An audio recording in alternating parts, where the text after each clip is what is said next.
In this video, we're going to be talking about the Seminole tribe. The Seminole tribe was a big tribe that lived in the Everglades of Florida.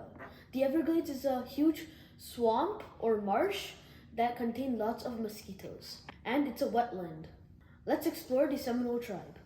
So, the Seminole, at first, they used to live in what is now modern Georgia and northern Florida. However, ever since the European settlers came to the United States, what happened is they started pushing the Native Americans off their lands. And because of this, the Seminole were forced off their land and had to move down south into Florida. And later, they were pushed even more to the Everglades, the southern part of Florida, while they used to live in North Florida. Seminole tribes used to live in log cabins, but when the Europeans came, they were forced to move to Florida, and they made chickees. The chickees look like this. They have 4 open sides, and they also have hay as their roof, but we did not put hay. They made 4 open sides because it's very hot in Florida. When it's cold, they used to take the animal skin and wrap it around all the sides. But it's a curtain like strapped here. So you might be thinking, why did they raise the bottom floor? They raised the bottom floor because it was all wet there. It was so wet that they did not want anything to get muddy, so they raised the bottom floor. And they used to eat fruits and veggies. They were also near the coastal line. The coastal means we're near the sea, so that means they also ate lots of seafood. Women and men wore a similar type of clothing. Women in the Seminole tribe wore long skirts with leggings, and men wore long shirts and turbans with leggings. Now, why are they wearing leggings? The reason why is because in the Everglades, there are lots of mosquitoes. And because of the mosquito problem, they wanted their legs to be safe, so they wore leggings to help that. So their traditions are something like Green Corn Festival, and there's the Stomp Dance and the Hunting Dance. They held feasts and ceremonies and celebrated these festivals. So the artifacts and weapons, so they did masks, pots, and they also built those turbans for their head. But they also, for their weapons, they made spears and arrows and shields. So they used the spears and arrows to hunt for seafood and the shields to protect. Explaining what men and women did in the Seminole tribe. So women, they gathered berries, built homes, fires. So they basically learned how to cook. But men were out in the sea or the forest, because in Florida it's pretty tropical.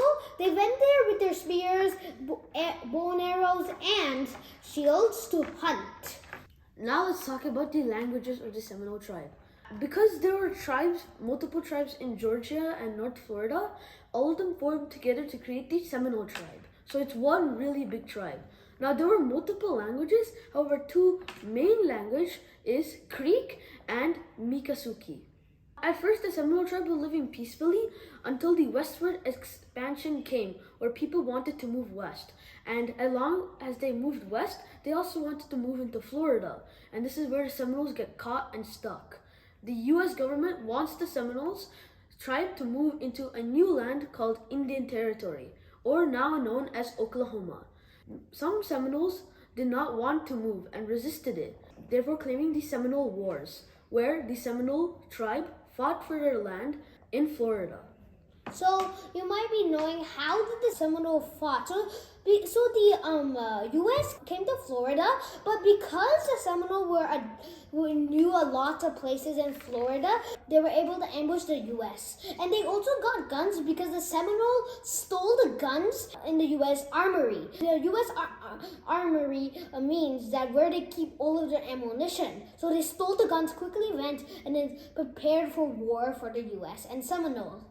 Now, at first, the Seminoles weren't expecting the U.S. to attack, so basically, Andrew Jackson, or the future U.S. president at the time, and 3,000 soldiers went and attacked northern Florida and most of eastern Florida. The Seminoles were caught by surprise and had no idea the American the Americans had attacked. Next comes the Second Seminole War. The US basically forced a bunch of Seminole tribe leaders to sign saying that the Seminole will go to Indian territory. We're not sure if they were willing to sign it or if they were forced by the Americans. However, anyway, it was signed. And lots of people were resisting to go to the Indian territory. What happened is there was a guy named Osceola and a band of warriors. These guys fought against the US Army.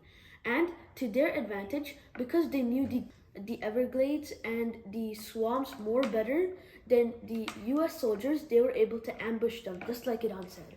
So Asala, when they were signing the paper, he put a knife and stuck the paper and then left. And then he prepared for war. He did not accept the treaty. That was the Second Seminole War. And the Second Seminole War happened between 1835 to 1842. The Third Seminole War happened between 1855 to 1858. In this war, the Seminole people were led by a leader called Billy Bowlegs. This guy held against the US Army for 3 years until he was captured and put somewhere outside of Florida. Even though the Seminoles were defeated and had to go through lots of racial inequalities and stuff like that, they still held strong, and to this day, they still live in Florida. These are all about Seminole tribe and war facts, and this is the model that we created.